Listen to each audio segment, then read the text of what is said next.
अमीर लोग अपने बच्चों को पैसों के बारे में ऐसा क्या सिखाते हैं जो गरीब लोग नहीं सिखाते। हमारी आज की book rich dad poor dad है, जो कि रॉबर्ट टी कियोसाकी ने लिखी है। इस बुक में रॉबर्ट टी कियोसाकी के दो डैड, एक पुअर डैड जो उनके रियल डैड है और एक रिच डैड जो उनके फ्रेंड माइक के डैड है। इनमें से एक dad highly educated and intelligent है, उन्होंने पीएचडी भी करी है और फाइनेंशियल स्कॉलरशिप के द्वारा स्टैनफोर्ड यूनिवर्सिटी में एडमिशन भी लिया है, जबकि दूसरे डैड ने 8th क्लास भी पूरी नहीं करी। लेकिन दोनों ही डैड अपनी अपनी लाइफ में खूब सक्सेसफुल है। फिर भी एक हमेशा फाइनेंशियल स्ट्रगल में थे, जबकि दूसरे हवाई के अमीर आदमियों में से एक थे। एक डैड की जब डेथ हुई तो वो अपनी फैमिली के लिए, चर्च के लिए, चैरिटी के लिए, इन सब के लिए मिलियंस ऑफ डॉलर्स छोड़ के गए, जबकि दूसरे डैड सिर्फ अनपेड बिल छोड़कर गए। दोनों ही डैड ने लाइफ में सक्सेसफुल कैसे होना है अपनी अपनी राय दी। दोनों ही एजुकेशन में बिलीव करते थे, लेकिन दोनों की एजुकेशन के प्रति राय बिल्कुल अलग थी। एक और पुअर डैड मुझे कहते हैं स्कूल में अच्छे से पढ़ो, अच्छे कॉलेज में एडमिशन लो और फिर एक अच्छी सी जॉब करो और लाइफ में सेट हो जाओ। जबकि रिच डैड कहते हैं कि रियल लाइफ में अमीर कैसे बने, क्योंकि स्कूल हमें सिर्फ प्रोफेशनल और स्कूलिंग एजुकेशन देते हैं, ना कि financial education. Lesson number 1, rich don't work for money. अमीर लोग पैसों के लिए काम नहीं करते, पैसा उनके लिए काम करता है, जबकि पुअर और मिडिल क्लास लोग हमेशा पैसों के लिए काम करते हैं। रिच डैड कहते हैं कि बहुत सारे लोगों का एक प्राइस होता है, उनका ये प्राइस होता है because of fear and greed. पहला, जो fear of being without money, यानी कि पैसा ना होने का डर। बहुत सारे लोग हार्डवर्क इसलिए करते हैं क्योंकि पैसा उनके पास बना रहे, उनसे दूर न जाए, और जब उनके पास ज़्यादा पैसा आ जाता है तो उनका ये पैसा ग्रीड यानी कि लालच में बदल जाता है। वे सब ऐशो आराम की ज़िंदगी जीना चाहते हैं। इसके लिए वे सुबह उठते हैं, काम के लिए जाते हैं, अपने बिल्स का भुगतान करते हैं, और ये साइकिल ऐसे ही चलती रहती है। इसको रैट रेस कहते हैं। बहुत सारे लोग कहते हैं कि हमें पैसों में कोई इंटरेस्ट नहीं है, लेकिन फिर भी वो दूसरों के लिए एक दिन में 8 घंटे काम करते हैं, जबकि रिच लोग अपने लिए काम करते हैं, अपने गोल्स के लिए काम करते हैं। इसके लिए वे और लोगों का टाइम लेते हैं ताकि इनका खुद का टाइम मल्टीप्लाई हो और ये जल्दी रिच बन सके। Lesson number 2, why teach financial literacy. बात ये नहीं है कि आप कितना पैसा कमा रहे हैं, बात यह है कि आप उस पैसे को मैनेज कैसे कर रहे हैं, उस पैसे का यूज़ कैसे कर रहे हैं। अमीर लोग एसेट्स खरीदते हैं, जबकि पुअर और मिडिल क्लास लोग लाइबिलिटी खरीदते हैं, और उन्हें ये लाइबिलिटी एसेट्स लगती है। सिंपल वे में बताया जाए, एसेट्स वो होती है जो आपकी पॉकेट में पैसा डाल रही है। फॉर एग्जाम्पल, आपके पास 2 घर है, आपने एक घर को रेंट पे दिया हुआ है, उस रेंट से जो इनकम आ रही है वो आपकी पॉकेट में मनी को डाल रही है, तो वो आपके लिए एसेट्स है। जबकि दूसरी ओर लाइबिलिटी वो होती है जो आपकी पॉकेट से पैसे को बाहर निकाल रही है। Lesson number 3, mind your own business.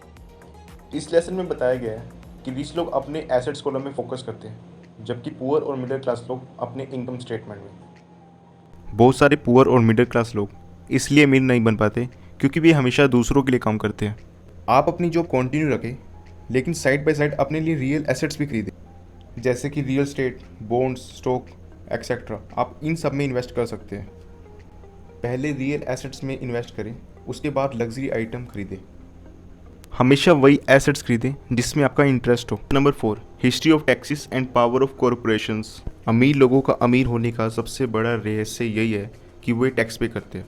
Tax पे तो मिडिल क्लास लोग भी पे करते हैं, लेकिन अमीर लोग टैक्स पे कैसे करते हैं वो हम आपको बताते हैं। रिच लोगों के पास सभी रिसोर्सेज होते हैं और इन्हीं रिसोर्सेज के द्वारा वे बहुत बड़ी बड़ी कॉरपोरेशंस को चलाते हैं। सिंपल वे में बताया जाए तो रिच लोग सबसे पहले कमाते हैं, फिर स्पेंड करते हैं और सबसे लास्ट में टैक्स पे करता है, जबकि एक एम्प्लॉय पहले कमाता है, फिर टैक्स पे करता है और उसके बाद स्पेंड करता है। Lesson number 5, the rich invent money.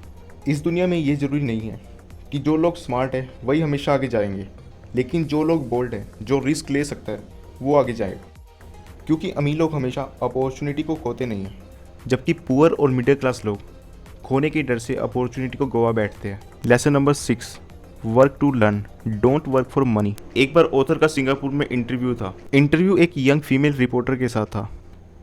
Interview के दौरान वह यंग रिपोर्टर ऑथर से कहती है कि मैं आपकी तरह एक बेस्ट सेलिंग ऑथर बनना चाहती हूँ।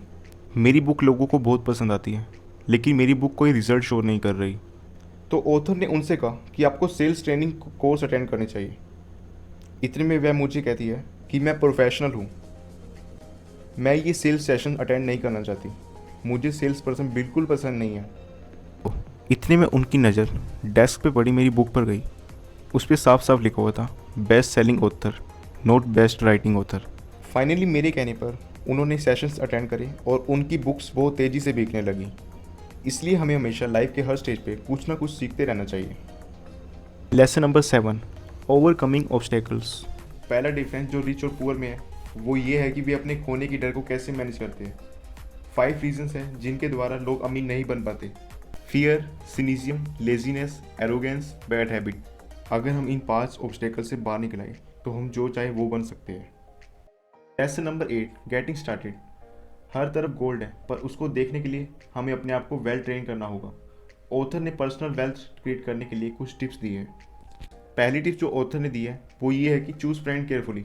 हमें अपने फ्रेंड्स ऐसे चूज़ करने चाहिए जो हमें कुछ नॉलेज प्रोवाइड कर सके, जो कोई हमें लर्निंग प्रोवाइड कर सके, चाहे वो फिर मनी से रिलेटेड हो या फिर लाइफ में सक्सेसफुल कैसे होना है या कुछ भी। सेकंड टिप जो ऑथर ने दी है वो ये है, master the formula and then learn a new one. इसका मतलब ये है कि अगर हमें एक चीज़ में मास्टर हो चुके हैं तो हमें उसके बाद और नई चीज़ सीखनी चाहिए। थर्ड टिप जो ऑथर ने दी है वो है पे योर सेल्फ फर्स्ट, यानी कि सबसे पहले अपने आप को पे करो, चाहे फिर वो मनी से रिलेटेड हो, टाइम से रिलेटेड हो या पीपल से रिलेटेड, सबसे पहले अपने आप को पे करो। नेक्स्ट टिप जो ऑथर ने दी है वो है चूज़ हीरो। हम सबकी लाइफ में कोई ना कोई हीरो होता है जिनसे हम इंस्पायर होते हैं। ये हीरो हमारे पेरेंट्स हो सकते हैं, टीचर्स हो सकते हैं, कोई सेलिब्रिटी हो सकता है या कोई एंटरप्रेन्योर भी हो सकता है। Next tip, use assets to buy luxury. जो रियल एसेट्स में आपने पैसा इन्वेस्ट किया हुआ है वहाँ से आने वाली इनकम से आप लग्जरी बाय कर सकते हैं।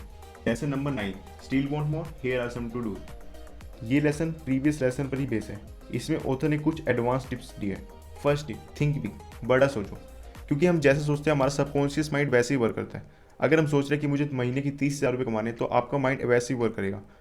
Next tip, find someone who has done what you want to do. उस इंडिविजुअल से मिलो जिसने वो काम कर लिया जो आप करना चाहते हो। Stop doing what are you doing.